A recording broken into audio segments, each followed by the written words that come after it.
Sifat diskriminasi pekerja. Istilah diskriminasi berasal dari bahasa Latin discernere yang memiliki arti membedakan, memilah, atau memisahkan. Arti diskriminasi sendiri adalah membedakan satu objek dengan objek lainnya. Pada suatu konsep, tindakan diskriminasi yang secara moral adalah hal yang netral dan tidak dapat disalahkan. Namun berbeda dengan pengertian modern pada saat ini. Istilah ini secara moral tidak netral, di mana dikarenakan membedakan seseorang dari orang lain, bukan berdasarkan keunggulan yang dimiliki, namun berdasarkan prasangka atau sikap yang secara moral tercela. Diskriminasi juga kerap terjadi dalam ketenagakerjaan yang dimana melibatkan 3 elemen dasar antara lain: 1. Keputusan yang merugikan seorang pegawai atau calon pegawai bukan berdasarkan kemampuan yang dimiliki. 2. Keputusan yang sepenuhnya atau sebagian diambil berdasarkan prasangka rasial atau seksual, stereotip atau cara pandang yang salah, atau sikap lain yang secara moral tidak benar terhadap anggota kelompok tertentu. 3. Keputusan yang mengandung unsur negatif sehingga merugikan kepentingan pegawai atau karyawan yang bekerja. Dalam suatu organisasi, tindakan diskriminatif dapat terjadi dalam berbagai macam bentuk, antara lain: 1. Sengaja, di mana diskriminasi dilakukan secara sengaja dan sadar karena perilaku pribadi individu yang ada dalam organisasi dan bukan merupakan praktek yang dikehendaki organisasi. Misalnya dalam wawancara karyawan, di mana pihak perusahaan tidak bermaksud menyelipkan unsur diskriminasi, namun petugas pewawancara yang ditugaskan malah secara sengaja dan sadar melakukan diskriminasi karena prasangka yang timbul secara pribadi dari dalam diri petugas pewawancara tersebut. 2. Tidak sengaja, di mana organisasi tidak sengaja dan tidak bermaksud untuk melakukan diskriminasi, namun dengan tidak sadar organisasi tersebut telah melakukan diskriminasi. Hal ini dikarenakan budaya stereotip tradisional masyarakat yang ada di dalam lingkungan sekitar perusahaan tersebut, di mana misalnya menganggap remeh kemampuan perempuan untuk memimpin atau memegang posisi tinggi dalam suatu organisasi tertentu. Tingkat diskriminasi. Menurut Velasquez, dengan melihat indikator statistik tentang distribusi anggota kelompok dalam organisasi yang bersangkutan, dapat diperkirakan tentang terjadinya diskriminasi pada kelompok tertentu dalam suatu organisasi. Indikator pertama diskriminasi muncul apabila terdapat proporsi yang tidak seimbang atas anggota kelompok tertentu yang memegang jabatan yang kurang diminati dalam suatu institusi tanpa mempertimbangkan preferensi ataupun kemampuan mereka.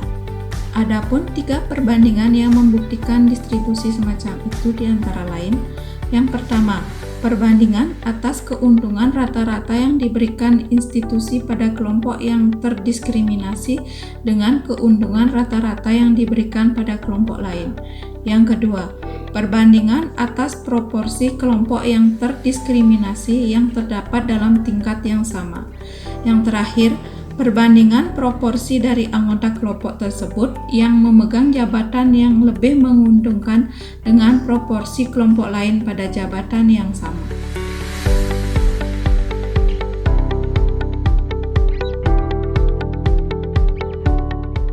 Yang pertama adalah diskriminasi utilitas. Adalah argumen tentang utilitarian yang menentang diskriminasi rasial dan seksual didasarkan pada gagasan bahwa produktivitas masyarakat akan optimal jika pekerjaan diberikan berdasarkan kompetensi.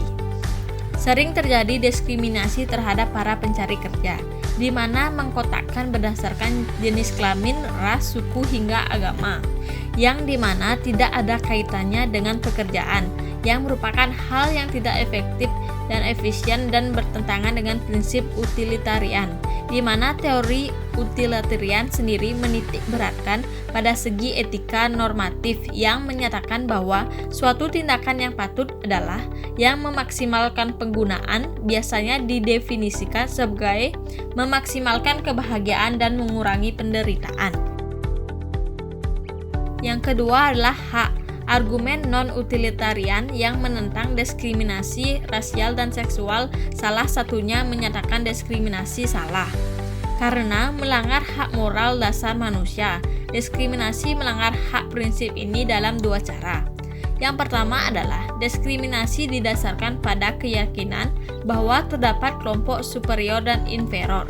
Yang kedua adalah kelompok yang terdiskriminasi ditempatkan dalam posisi sosial dan ekonomi yang cukup rendah. Yang ketiga adalah keadilan. Diskriminasi dikatakan melanggar prinsip keadilan, di mana diskriminasi melanggar prinsip ini dengan cara menutup kesempatan bagi kaum minoritas untuk menduduki posisi tertentu dalam suatu lembaga dan membedakan orang berdasarkan karakteristiknya.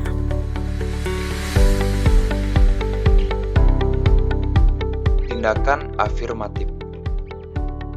Untuk menghapus pengaruh diskriminasi masa lalu, banyak perusahaan yang melaksanakan program tindakan afirmatif yang dimaksudkan untuk mencapai distribusi yang lebih representatif dalam perusahaan dengan memberikan preferensi pada kaum perempuan dan minoritas. Inti dari program ini adalah suatu penyelidikan yang mendetail atas semua klasifikasi pekerjaan besar dalam perusahaan. Tujuan penyelidikannya adalah untuk menentukan apakah jumlah pegawai perempuan dan minoritas dalam klasifikasi kerja lebih kecil dibandingkan yang diperkirakan dari tingkat ketersediaan tenaga kerja di wilayah tempat mereka direkrut. Bagi banyak orang, program tindakan afirmatif yang memberikan pekerjaan berdasarkan keanggotaan dalam kelompok yang dirugikan tidak sepenuhnya legal.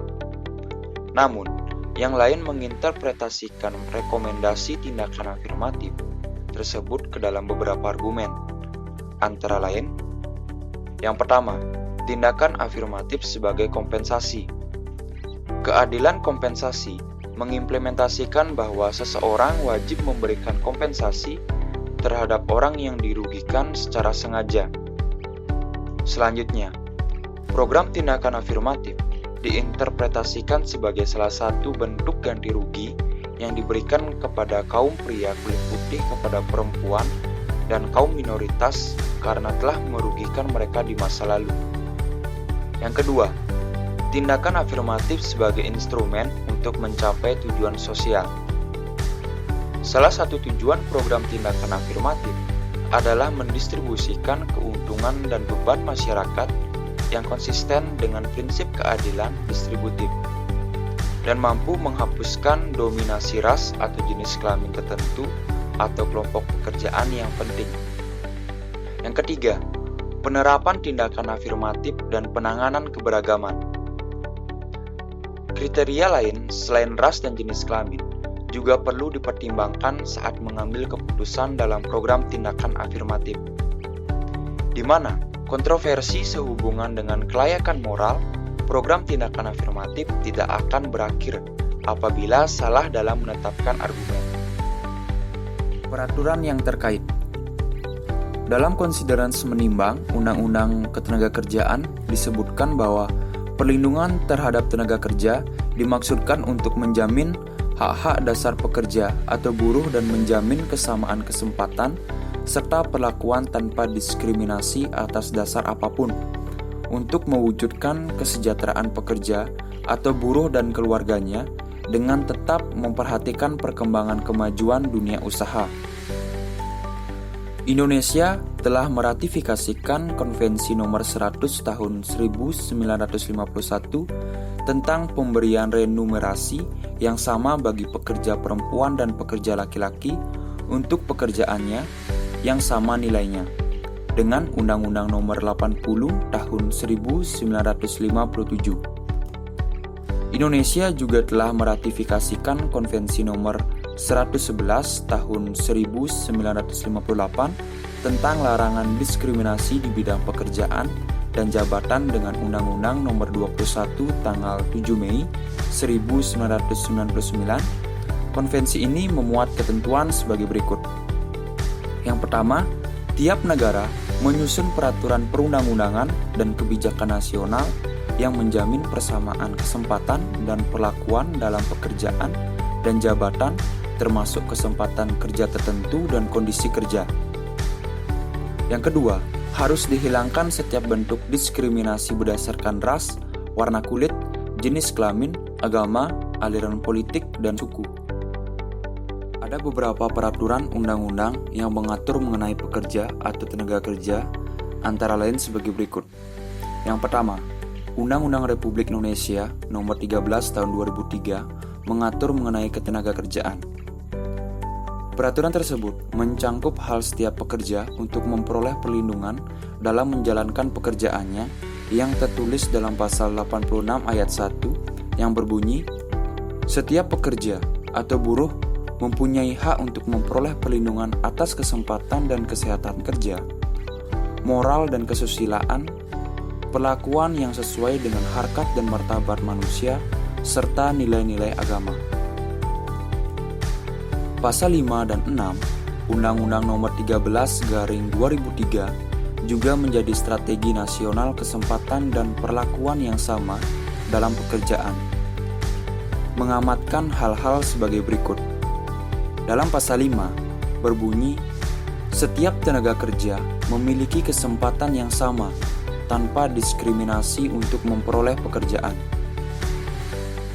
Pasal 6 berbunyi, setiap pekerja atau buruh berhak memperoleh perlakuan yang sama tanpa diskriminasi dari pengusaha. Yang kedua, Undang-Undang Nomor 80 Tahun 1957. Indonesia telah meratifikasikan Konvensi ILO Nomor 100 tentang pengupahan yang sama untuk pekerjaan yang sama nilainya. Memberikan kejelasan mengenai istilah pengupahan yang sama bagi buruh laki-laki dan perempuan untuk pekerjaan yang sama nilainya menunjuk kepada nilai pengupahan yang dilakukan tanpa membedakan jenis kelaminnya. Itu terdapat dalam pasal 1. Yang ketiga, Undang-Undang Nomor 21 Tahun 1999. Indonesia telah meratifikasikan Konvensi ILO Nomor 111 tentang diskriminasi dalam pekerjaan dan jabatan. Mempromosikan kesempatan dan perlakuan yang sama dan menghilangkan segala bentuk diskriminasi langsung maupun tidak langsung dalam pekerjaan dan jabatan berdasarkan ras, warna kulit, jenis kelamin, agama, aliran politik, suku, dan status sosial dalam pasal 1. Kasus. Dalam suatu pekerjaan banyak terjadi masalah atau kasus-kasus tentang diskriminasi pekerjaan. Salah satunya yang kami bahas tentang diskriminasi pekerjaan terhadap perempuan. Memang banyak terjadi diskriminasi terhadap perempuan di Indonesia. Di berbagai bidang pekerjaan banyak terjadi diskriminasi pekerjaan terhadap perempuan seperti diskriminasi ras, agama, suku, gender, dan lain-lain. Di Bali juga banyak terjadi diskriminasi. Contohnya di sekitar lingkungan kita, seperti perusahaan rokok Marlboro. Untuk mempromosikan produknya, biasanya di jalan-jalan atau di sebuah event dibutuhkan SPG atau Sales Promotion Girl. Maka dalam pemilihan SPG akan terjadi diskriminasi karena perusahaan akan mencari perempuan yang cantik dan berpenampilan menarik. Sedangkan perempuan yang kurang cantik tidak akan diterima oleh perusahaan.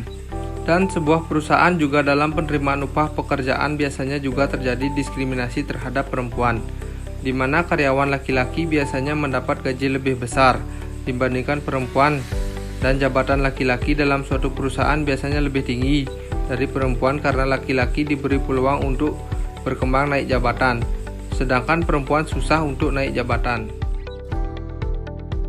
Dari contoh kasus di atas, menurut kami, diskriminasi terhadap perempuan merupakan tindakan yang sebenarnya tidak diperbolehkan dilakukan oleh perusahaan. Seharusnya, perusahaan tidak membeda-bedakan karyawannya dan juga pada saat proses penerimaan karyawan. Perusahaan seharusnya memilih karyawan atau menerima karyawan yang mempunyai skill dan kemampuan yang bagus.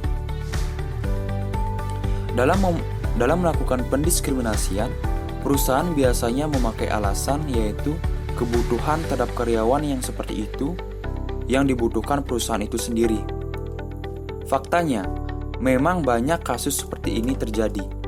Salah satunya kasus seperti di atas. Dalam perusahaan merokok Marlboro, tidak saja pada rokok Marlboro tetapi pada perusahaan rokok lainnya, mungkin melihat orang hanya dari penampilannya saja. Mungkin saja dalam diskriminasi perusahaan ini, telah mengabaikan orang yang mempunyai talenta dan kemampuan memasarkan produk lebih bagus. Selain itu, laki-laki biasanya mendapatkan gaji lebih besar dan lebih mudah dalam naik jabatan dibanding perempuan. Beberapa perempuan di Bali mengatakan mereka sering mengalami tindakan diskriminasi seperti ini. Banyak perusahaan yang mementingkan kecantikan seseorang dan lebih mementingkan laki-laki daripada perempuan. Dugaan kami, perusahaan di atas hanya ingin memperoleh hasil yang maksimal dengan cara apapun, walaupun cara yang dilakukannya salah. Perusahaan ini telah melanggar hak asasi manusia, karena seharusnya manusia mempunyai derajat yang sama. Cara mengatasinya agar diskriminasi terhadap perempuan tidak terjadi lagi, yaitu setiap orang harus mempunyai rasa saling menghargai terhadap orang lain. Harus adanya perlindungan hak-hak bagi perempuan dalam pekerjaan, dan setiap perusahaan harus menyadari tentang kesamaan derajat antara laki-laki dengan perempuan dalam sebuah pekerjaan. Dengan itu, akan dapat mengurangi kasus seperti ini. Nah, dalam hal ini, diskriminasi pekerja terhadap perempuan telah melanggar norma dan aturan etika bisnis, di mana sebuah perusahaan tidak diperbolehkan mendiskriminasikan para karyawannya.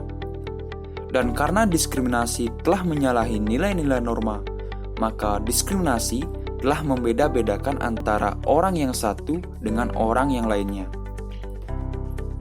Nah, dalam contoh kasus di atas, berarti terjadi diskriminasi dalam bentuk sengaja, karena perusahaan ataupun yang menyeleksi karyawan tersebut telah menilai diri sendiri atau menilai secara fisik tanpa melihat skill dan kemampuan yang dimiliki oleh orang tersebut dengan aturan yang telah dibuat oleh perusahaan tersebut dan kebutuhannya.